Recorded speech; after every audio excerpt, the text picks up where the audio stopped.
Okay guys, as promised, here is a quick tutorial for decimals to fractions and fractions to decimals, or actually just more of a review. So I'm using my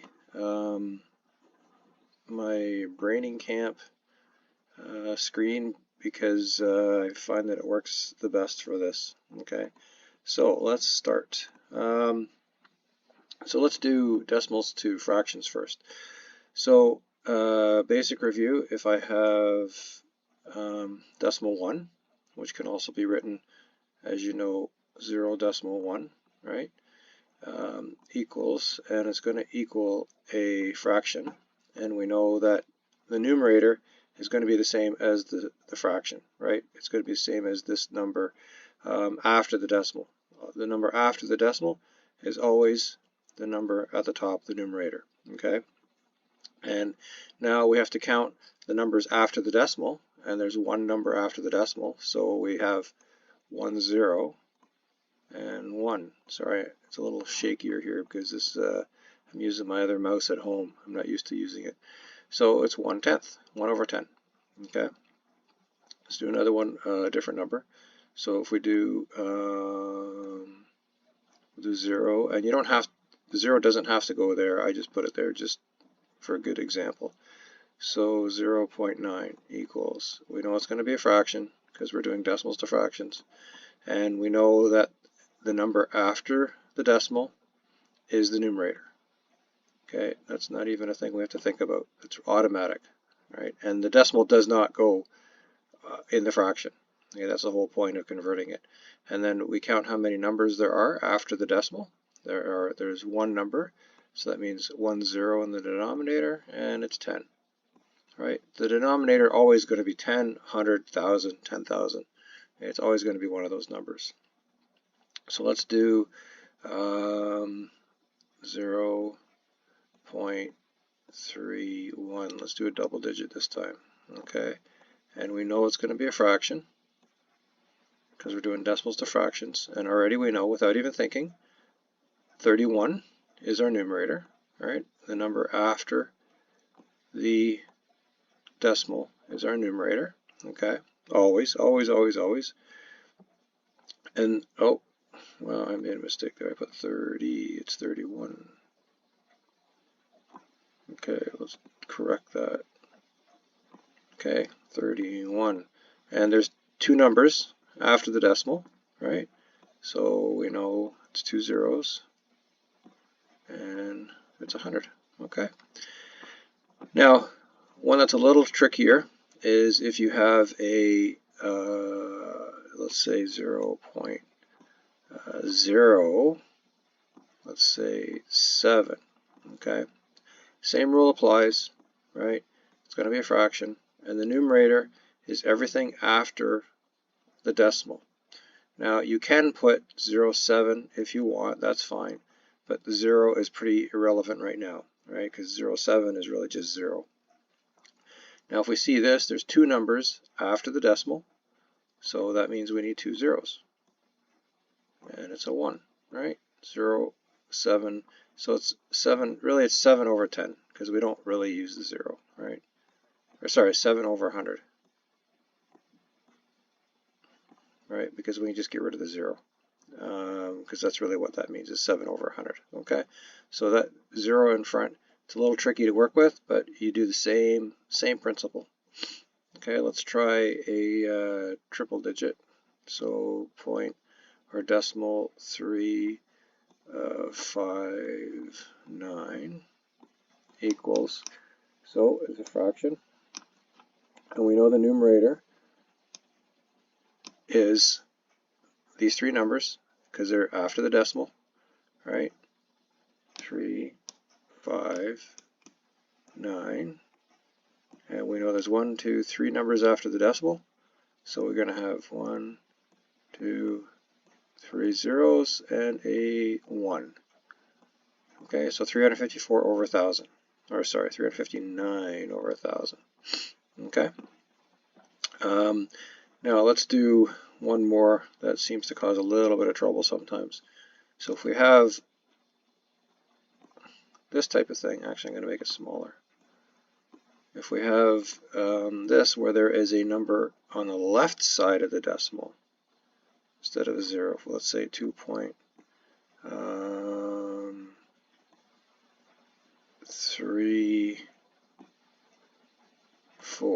2.34. Okay, so the same rule applies. So if you're going to have a fraction, right, for sure. And if we look to the right-hand side of the decimal, right, first we look at the right-hand side of the decimal, and we see a 3 and a 4. So same rule applies everywhere, even if you have a number in front of the decimal like this on the left. Okay, same rule applies. So the 3, 4 is our numerator. All right, so we're about the fraction first. Okay, the decimal 3, 4. 3, 4 is our numerator, always, always, always. And there are 2 numbers after the decimal, so 2 zeros and a 1. But then what do we do with this 2? The 2 just simply goes in front of the fraction, so it becomes a mixed fraction. Okay, that's how you do that. Right, always look at the numbers after the decimal go on top of the numerator, and the number to the left side of the decimal is just a whole number in front of the fraction. Okay, so that's decimals to fractions. That's a quick review, and you can always pause and take a look to see if you understand how we're doing this. I'm going to do one more, just like this one. Actually, I'll do it at the very bottom.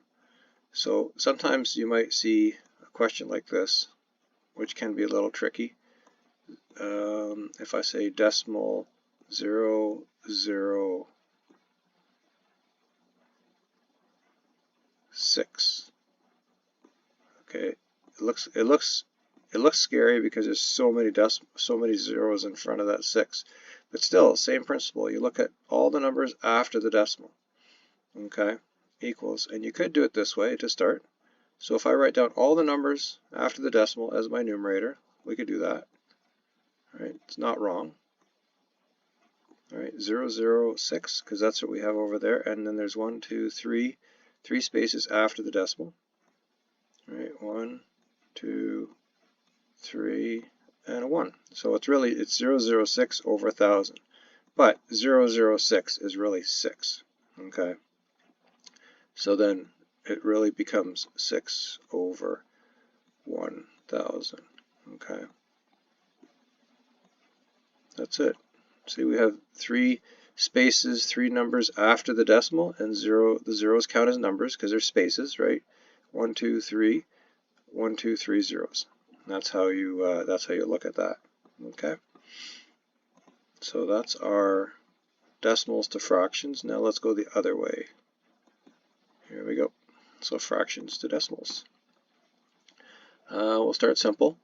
So here's our fraction, 3 over 10. Okay, and we know our decimal will have to be 3. It'll have to include 3. It's just where do we put the decimal? Okay. Because there's 1 0, right? So this is our number right here. Right, so 3 can be written like this, right? In every number we use, the decimal is after the number. 5, right? 100. There's always a decimal after the number. We just don't write it down because it's not worth it, okay? Because it's always implied that there is a decimal after a whole number. No matter what number you write down, there is a decimal there. Okay, we just don't write it down, but it's there.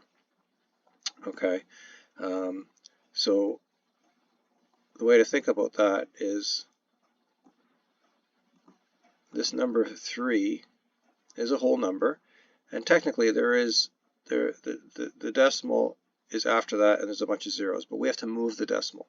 Okay, and we move the decimal by how many zeros there are, and you have to move the decimal left. Right, these are the same. This is the 3 and this is the 3. I just added a bunch of zeros. Okay, just to show you that there is a decimal there. So if there's 1 0, you move the decimal 1 spot to the left like this. and then it becomes decimal 3. Okay? That's how you look at that. Let's do one more like that. So if I say 7 over 10 equals, it's going to be, the decimal is 7, right? But we can think of 7 as with the decimal after it, right? The whole number 7 is kind of like that. So there's 1 0. So the number of zeros determines how far the decimal moves to the left. Okay, we're moving the decimal to the left. So we move it over one spot, and your decimal is 0.7. Okay, 1 0, move it one space, 2 zeros, move it 2 spaces, 3 zeros, move it 3 spaces. Okay, so let's do 2 numbers now. So if I have 46 over 100 equals, okay, so I know my decimal will have a 46 in it, right? Because the numerator and the decimal have to be the same. They have to match. The two numbers, that number has to be there, right? That number has to be there. This number has to be there. Now we have to figure out where the decimal is. So this number, 46, is really 46.00. Well, and zeros go to infinity. Because on every whole number, like I said, there is a decimal after every number. Okay? After every number, there is a decimal. So now we have how many zeros? 2 zeros. So we move the decimal 2 spots to the left. So there's 1 spot and there's 2 spots. There it is. So it's 0.46. And you can always add a 0 at the front too. You don't have to, but you can. If it makes more sense if you do that, then you can do that. Okay, so let's do one more of these. Let's draw a little line.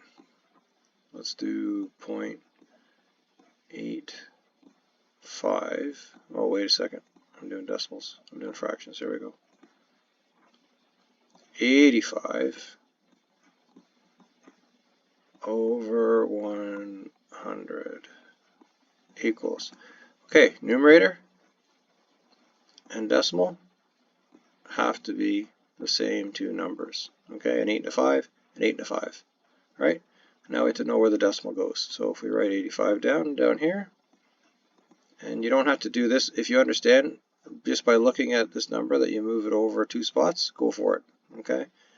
So we know there is a decimal after the 5, right? When we write these whole numbers down. That's just the way it is.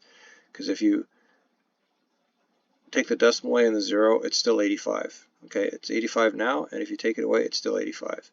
So how many zeros do we have? 1, 2. Now we move the decimal over to the left 2 spots because there's 2 zeros. Right? 1, 2. And there we go. Decimal 85. Okay. So let's do a 3-digit fraction. So we'll do 3, 5, 2 over 1,000 equals. Okay, numerator has to be the same, right? 352. Don't even need to think about that. Just copy those numbers over. 352. So we know that if we write 352 anywhere, there's a decimal after it, right? But like I said, we just don't put that decimal in when we write numbers, but it's there, right? It's invisible, but it's there. So we have to move the decimal now to the left by 1, 2, 3 spaces because there's 3 zeros.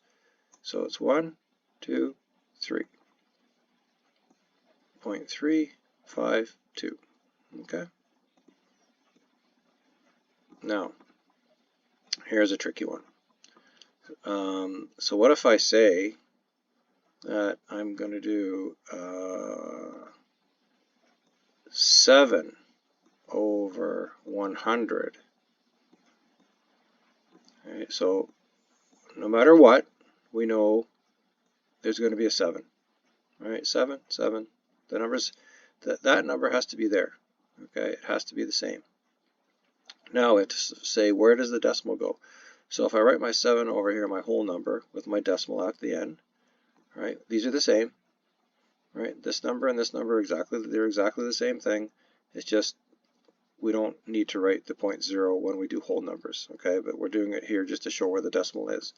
So same rule, I have 2 zeros, 1, 2, so the decimal has to go to the left 2 spaces, right? So there's 1 space and 2 spaces. However, there's nothing here, so nothing is 0, right? Nothing is 0.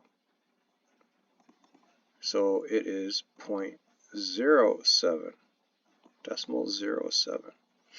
Okay, because we had to move that decimal over 2 spaces, and this space really is 0, okay, because there's nothing there, so we just put a 0 in, and that doesn't change the number at all, okay. If you have a 7 and you put a 0 in front of 7, it's still 7 because there's nothing in front of it, okay, and that's really what we've done, right? There's a 0 in front of it that's just implied, and there again we just don't write it like that. But when we're doing decimal work, you need that 0 because it has to go over 2 spaces, right? Because we have 2 zeros. Okay. So let's do a whole number with a fraction. Let's do a single one to start. So let's go 2 7/10. Okay, so this is going to equal, and let's just worry about the fraction, right? We know there's a 7. Okay, we know that for a fact there's a 7, right? Because it's 7/10. If we just had 7/10, we know that 7, we'll start with the 7, and we'll go from there. Okay, so we know 7 is 7.0, right? And we know we have a 0, 1 0 at the numerator or the denominator, so we have to move the decimal over 1 spot. So we move the decimal over 1 spot, like that. And then what do we do with the 2? The 2 goes in front of the decimal. That's it. Okay?